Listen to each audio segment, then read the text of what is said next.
Allez jouer dehors, puis lâchez YouTube. Perte de temps.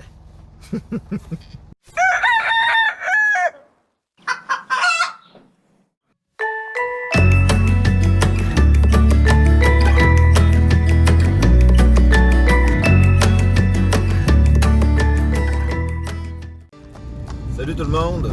À 800 mètres, tournez à droite. Ah oui, j'ai de la compagnie aujourd'hui. Au bout de la route, tournez à droite, route 138, chemin du roi. Elle veut pas arrêter! Attends, mec, de me foutre la paix, là. Tournez à droite. Attends, on va faire ça. On va tourner à droite. Et puis... j'avais pas prévu celle-là. Elle va me dire de faire tant de kilomètres puis que je suis arrivé. Donc, c'est ça. On s'en va faire un bon Roulez bout. pendant 7,1 km. Merci. Hey, dadon. Et ce qui est dadon. Donc, oui, j'arrive là-bas et puis il pleut à Sio. Sur YouTube, ils nous demandent toujours une petite présentation, une petite vidéo de présentation d'à peu près 1 minute qu'on met dans nos trucs. Ça, aujourd'hui, je vais faire ça.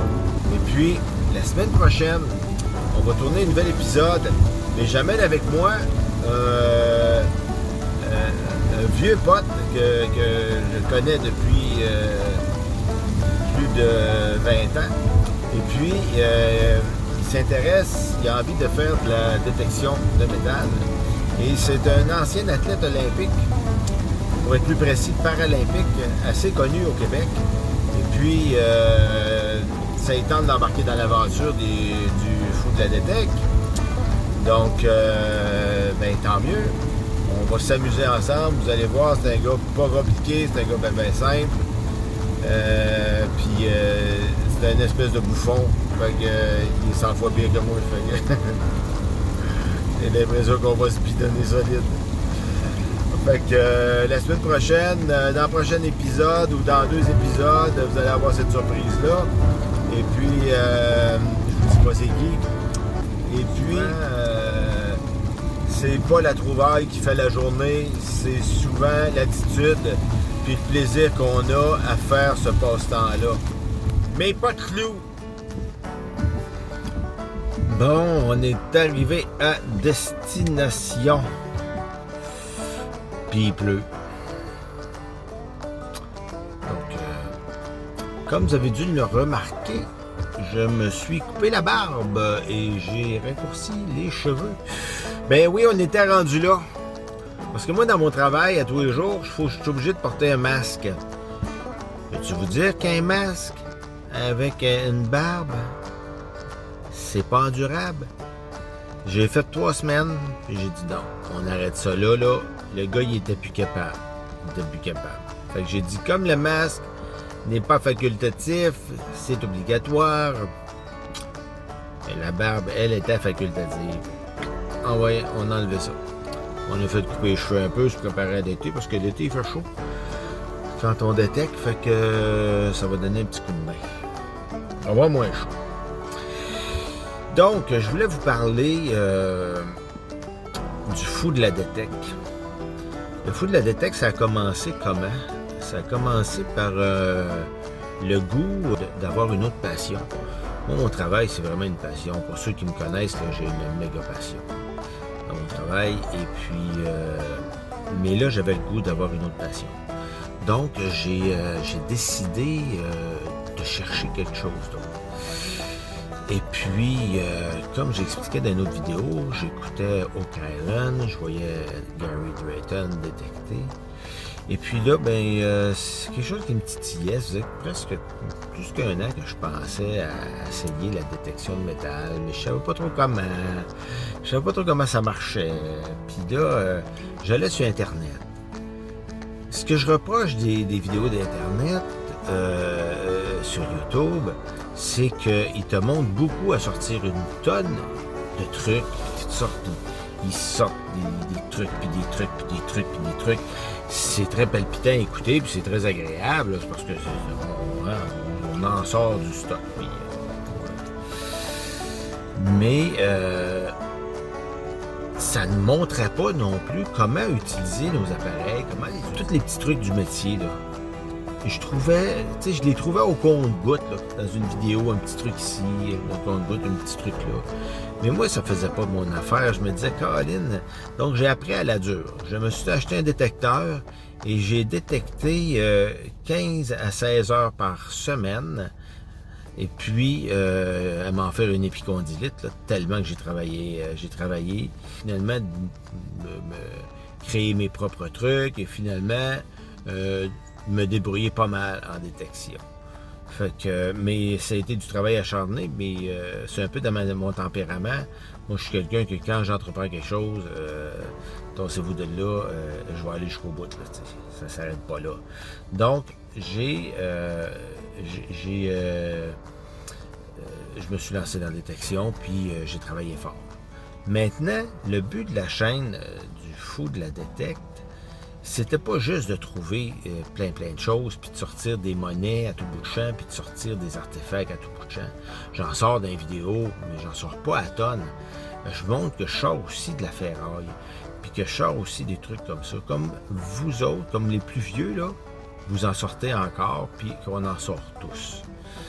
Je voulais montrer aux débutants que c'était ça aussi la réalité de la détection, que c'était pas juste, c'était pas miraculeux là, parce que ce qu'on voit dans les vidéos là, c'est comme un peu miraculeux là, tu sais, c'est incroyable tout ce qui sort, là, surtout en France. Le Québec, c'est pas la France là. Le Québec, là, on n'a pas eu deux guerres mondiales, on n'a pas eu Napoléon, on n'a pas eu les Romains puis les Gaulois, puis on n'a pas cette histoire-là. Là. Ça commence à Jacques-Cartier. Il faut se rappeler que les Indiens ne connaissaient pas le métal. Là. C'était tous des instruments faits avec des os, ou avec des pierres, ou avec des trucs comme ça. Ils ne connaissaient pas le métal. Donc, essayer de trouver des artefacts amérindiens, bonne chance, tu sais. Donc, ce qu'on peut trouver maintenant, c'est ce qui a commencé au début de la colonie, puis ce que les Français ont amené ici, et les Anglais. Maintenant, aussi, dans l'histoire, il y a 400 ans. Je voulais montrer c'était quoi la réalité, je voulais montrer aux jeunes comment s'organiser, pas se décourager. La détection, comme je le dis, c'est pas juste les trouvailles, c'est aussi le mode de vie, c'est aussi le plaisir d'aller dans la nature, c'est le plaisir de détecter, c'est la passion aussi, tu sais. Fait que moi, dans une sortie, si je trouve une monnaie, je suis le gars le plus heureux sur la planète. Si je trouve un beau bouton, je suis le gars le plus heureux sur la planète. Si je trouve un artefact intéressant, je suis le gars le plus heureux sur la planète. Si j'en trouve 10, je vais être content pareil. Mais sincèrement, une belle trouvaille, ça fait. Puis comme vous avez vu dans la dernière vidéo, j'ai rien trouvé. J'ai rien trouvé. Comme si ça vous est arrivé à tous, les plus vieux, là, puis ça serait le fun que vous en témoigniez. Parce que ça vous est tous arrivé de faire des sorties bredouilles. Puis, c'était pas nécessairement vos pires sorties dans la vie, là. C'était pas nécessairement désagréable. Vous avez juste sorti, vous êtes amusé, vous avez pris l'air, vous avez exercé votre passion. Et ça, c'est intéressant. Il y a une réalité dans la détection, elle est là. Il ne faut pas en faire abstraction. Et à partir de ce moment-là, il ne faut pas s'empêcher de détecter pour ça. Il ne faut pas acheter un détecteur puis tout vendre parce qu'on ne sort pas un paquet de monnaie puis un paquet de choses. C'est pas vrai. Je pense qu'il faut persévérer, s'amuser. Sinon, la détection, c'est pas fait pour vous. Hein? La détection, il faut accepter cette réalité-là parce que sinon, on est malheureux à faire ça. Donc, moi, je suis pas malheureux à faire ça. J'adore ça. Je me déplace de loin. Je fais beaucoup de kilométrage pour me rendre sur mes lieux de détection. Puis, à chaque fois, c'est une fête quand je pars. Puis, quand je reviens, si j'ai rien trouvé, j'ai passé une super belle journée pareil. Donc, là-dessus, les amis, c'est ça un peu le Fou de la détecte. C'est surtout adressé au départ aux débutants qui veulent voir comment ça se passe en réalité la détecte. Les plus vieux vont se reconnaître là-dedans puis ils vont probablement rigoler parce qu'ils ont vécu bien des affaires que moi je vis en plein champ puis que je me pitonne puis que je passe mes journées à rire moi dans un champ là, j'ai beaucoup de plaisir. Donc adhérez au Fou de la détecte, venez voir mes vidéos, abonnez-vous, Faites-moi un beau pouce, s'il vous plaît. Si vous avez des commentaires, j'aime ça, je suis agréable, puis mettez-en des commentaires, qu'ils soient positifs ou négatifs. Mais s'il est négatif, votre commentaire, qu'il soit au moins constructif, qu'il ne soit pas négatif, agressif. Un commentaire qui dit « Charles, ça serait le fun », parce que mon nom c'est Charles. Je suis pas le... Ma mère m'a pas appelé le fou de la détecte. Non. mais qu'il soit constructif en disant « Charles, c'est bien, mais ça serait plus le fun » ou tu sais, argumenter là-dessus. Puis moi, je vais m'ajuster en fonction de ça parce que je suis quelqu'un qui accepte les commentaires. Je suis quelqu'un qui analyse beaucoup et puis qui prend le temps de faire une synthèse de tout ça puis de dire « Ouais, c'est vrai, on pourrait améliorer ça ou on pourrait améliorer ça et tout ça ». Il y a quelque chose que j'ai oublié de vous dire dans l'autre partie de la vidéo, c'est que il y en a un qui a vraiment été déterminant dans le fait de me lancer en détection, puis c'est David de Terre Secrète.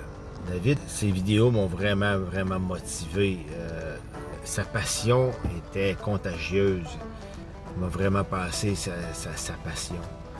Donc, merci à David Régard de Terre Secrète parce qu'il m'a vraiment beaucoup motivé. Et un de mes rêves, puis là, je vais en France au mois de juin l'année prochaine.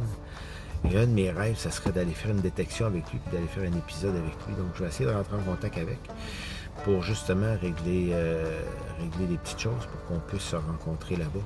Et puis partir faire une détection ensemble, puis faire un épisode ensemble, ça serait le fun.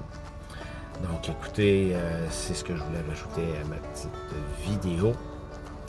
Donc, allez les potes, allez jouer dehors.